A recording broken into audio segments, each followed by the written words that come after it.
நீங்கள் சாகத்தானேயடா குடிக்கிறீர்கள், பிறகேன் வாகனம் ஓடுகின்றீர்கள். என் உடன்பிறவா தங்கையை குடிகார வாகனமூட்டிகளால் இழந்திருக்கின்றோம் என்று ஈழத்தினுடைய ஒரு பிரபலமான திரைப்பட இயக்குனர் மதிசுதா ஒரு முகப்புத்தக பதிவை இட்டிருக்கின்றார். அதனை நான் பார்வையிட்டேன். நீங்கள் அறிந்திருப்பீர்கள், ஒரு விபத்து சம்பவம் பலத்த அதிர்ச்சிகளை ஏற்படுத்தியது, பெரும் துயரத்தை கிளிநொச்சியிலே ஏற்படுத்தி இருக்கின்றது. ஒரு பெண், சிறு குழந்தையினுடைய தாயாக இருக்கின்ற ஒரு பெண், 2 இளைஞர்கள் அதிவேகமாக ஓட்டி வந்த மோட்டார் சைக்கிள் அவர் மீது மோதியதன் காரணமாக சம்பவ இடத்திலேயே உயிரிழந்த சம்பவம், அந்த துயர சம்பவம். தொடர்ச்சியாக இது போன்ற வீதி விபத்துக்கள், இந்த அட்டகாசம் செய்கின்ற இளைஞர்களால் ஏற்படுகின்ற மரணங்கள் எல்லையற்று தொடர்ந்து கொண்டிருக்கின்றது. அவற்றை தடுத்து நிறுத்துவதற்கு என்ன வழி என்று கூட இன்னமும் தெரியவில்லை. எப்படி தப்புவதென்று தெரியவில்லை. எவ்வளவுதான் கவனமாக ஏனையவர்கள் ஓட்டி வந்தாலும் இவ்வாறு வீம்புக்கு சாகசத்திற்கு ஓடி வருபவர்களால் அவர்களுடைய உயிரும் ஆபத்தில் சிக்கிக்கொள்கின்றது. இயக்குனர் மதிசுதாவினுடைய ஒரு உடன்பிறவாத சகோதரி, ஒன்றுவிட்ட தங்கை என்று வைத்துக்கொள்ளலாம்.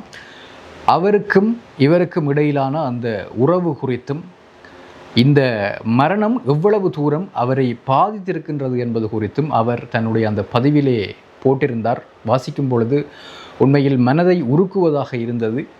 உங்களுக்கு தெரிந்தவர்கள், உங்களோடு நெருங்கி பழகியவர்கள், உங்கள் மீது அன்பு வைத்திருந்தவர்களோடு நீங்கள் சிறு மன விரிசலில், முரண்பாட்டில் இருக்கின்றீர்களாக இருந்தால் உடனடியாகவே அவர்களிடம் தேவையாக இருந்தால் ஒரு மன்னிப்பை கேட்டு மீண்டும் அவர்களோடு உரையாட ஆரம்பியுங்கள். இந்த மரணம் அப்படிப்பட்ட ஒரு வலியை மதிசுதாவிற்கு வழங்கி இருக்கின்றது. அவருடைய பதிவை முதலிலே பார்க்கலாம். சின்னம்மாவுக்கு அவள் பிறக்கும் போது எனக்கு 9 வயது. இடப்பெயர்வின் போது முதலில் அங்குதான் போனோம். குட்டி குழந்தையாக கைகால்களுக்குள் திரிவாள். நான் தோளுக்கு மேல் தூக்கிய முதல் குழந்தை அவள்தான். 2014ஆம் ஆண்டளவில் அவள் இப்போது பாவிக்கும் முகப்புத்தகத்தை நான் தான் திறந்து கொடுத்தேன். சில வருடங்களுக்கு முன்னரும் ஏதோ கதையில் தான் தெரிந்தது அதே பாஸ்வேர்டை தான் அவள் வைத்திருக்கின்றாள் என்பது. 2 பேருக்கும் சிறியதொரு சண்டை. வயதில் மூத்தவன் என்ற திமிரில் நானும் இருந்து விட்டேன். தான் பெரியவளாகிவிட்டேன் என்று அவளும் இருந்து விட்டாள். 2 வருடமாக பேசிக்கொண்டதில்லை. அவள் குழந்தையை பிடிக்கும் என்பதால் அந்த குழந்தையோடு நான் விளையாடினாலும் இருவரும் முகம் கொடுத்து பேசியதில்லை.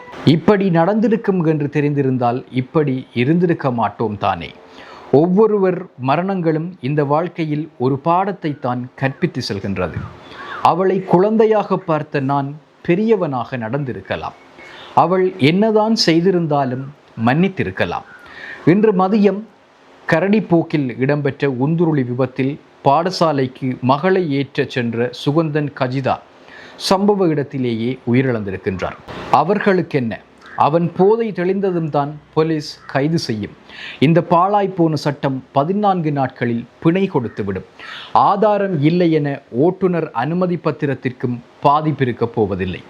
வந்ததற்கு இன்னும் ஒரு மது விருந்து கொடுத்துவிட்டு இன்னும் ஒருவரை இடிக்கப் போகின்றார்கள்.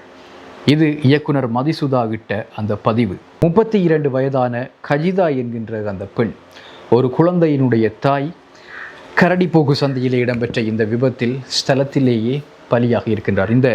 இந்த பதிவில் இயக்குனர் மதிசுதா சொல்ல வருகின்ற விடயம் மிக ஆழமானது, நம் ஒவ்வொருவருக்கும் பாடமாக அமைய வேண்டியது. என்னுடைய பாடசாலை நாட்களில் என்னுடைய ஆசிரியர் ஒருவர் தன்னுடைய வாழ்வில் இடம்பெற்ற ஒரு கதையை கூறுவார். தன்னுடைய உற்ற நண்பன், நான் படித்த அதே பாடசாலையில் தான் அந்த ஆசிரியரும் படித்திருந்தார். அதே பாடசாலையில் அவருடைய நண்பரோடு அவருக்கு ஒரு முரண்பாடு வந்திருக்கின்றது. அதன் காரணமாக அவரோடு அவர் 2-3 நாட்களாக கதைப்பதில்லை. அவரோடு சண்டை. பொதுவாக பாடசாலை நாட்களிலே நாங்களும் அப்படித்தான். உங்களுக்கு ஒரு நண்பர் மீது நண்பர்களோடு சில நேரம் கோபம் இருக்கும். டீமாக சேர்ந்து அடிபடுவோம், கதைக்காமல் இருப்போம். அப்படித்தான் இவையிலும் இருந்திருக்கணும். ஆனால் என்ன நடந்திருக்குன்னு சொன்னால், ஒரு ஆக்சிடெண்ட், ஏனையின் வீதியில் இடம்பெற்ற ஒரு விபத்திலே அந்த கதைக்காமல், என்னுடைய ஆசிரியர் கதைக்காமல் இருந்த அந்த நண்பர் வாகனத்தோடு அடிபட்டு தூக்கி வீசப்பட்டு மரத்திலே தொங்கி, அவருடைய உடல் தொங்கி அவர் மரணித்திருந்ததாக அவர் கூறியிருந்தார். அந்த மரணம் தன்னுடைய வாழ்க்கையில் பெரும் குற்ற உணர்ச்சியை ஏற்படுத்தியதாகவும் இன்று வரை அதனை மறக்க முடியாமல் இருப்பதாகவும் எங்களுடைய ஆசிரியர் எங்களுக்கு வகுப்புகளிலே கூறுவார். ஏன் கூறுவார் என்றால், யாரோடும், உங்களுடைய நண்பர்கள் எவரோடும் நீங்கள் சண்டை பிடிக்கக்கூடாது, கதைக்காமல் இருக்கக்கூடாது என்பதுதான். இன்று கதைத்து கொண்டிருக்கின்ற ஒருவர் நாளை இருப்பார் என்று எந்த நிச்சயமும் இல்லை. ஆகையால் விருப்பு வெறுப்புகளை உடனடியாக தீர்த்து கொள்ளுங்கள்.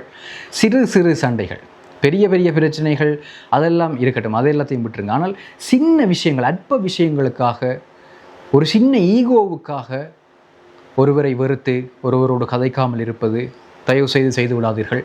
அதனை நிறுத்தி கொள்ளுங்கள். அதற்கு அடுத்தபடியாக நாங்கள் பார்க்க வேண்டிய ஒரு மிகப்பெரிய சமூக பிரச்சனை இந்த இளைஞர்கள். வார்த்தைகள் வருவதில்லை, வருகின்றன, ஆனால் சொல்ல முடிவதில்லை அவர்களை வர்ணிப்பதற்கு. மிக மோசமான நடத்தைகளை உடைய மோட்டார் சைக்கிளிஸ்ட். அவர்கள் மோட்டார் சைக்கிளிஸ்ட் கூட ஒரு ஒழுக்கத்தோடு தான் இருப்பார்கள். எப்படி ஓட வேண்டும், எங்கே ஓட வேண்டும், எந்த வேகத்தில் எந்த இடத்தில் ஓட வேண்டும் என்பதை அவர்கள் ஒரு ஒழுக்கமாக தெரிந்து வைத்திருப்பார்கள். ஆனால் குடித்து வெறித்து விட்டு அற்ப சந்தோஷங்களுக்காகவும் சாகசங்களுக்காகவும் தங்களை கெத்தாக காட்டிக்கொள்வதற்காகவும் இப்படி அநியாயமாக உயிர்களை பலியெடுப்பவர்களை எப்படி கட்டுப்படுத்துவது என்பது தெரியாது. சட்டத்தால் கூட அது முடியுமா என்பது கேள்விக்குறியாக இருக்கிறது. நாங்கள் மிக மிக அவதானமாக இருக்க வேண்டும், கவனமாக இருக்க வேண்டும். வீதிக்கு இறங்கிவிட்டாலே அது கத்தி மீது நடப்பது போன்றது தான். அனுக்ஷணமும் மிக மிக கவனமாக இருக்க வேண்டியது அவசியமாக இருக்கின்றது. உங்களுடைய கருத்துக்களை பதிவிடுங்கள். மற்றும் ஒரு காணொளியில் சந்திக்கலாம்.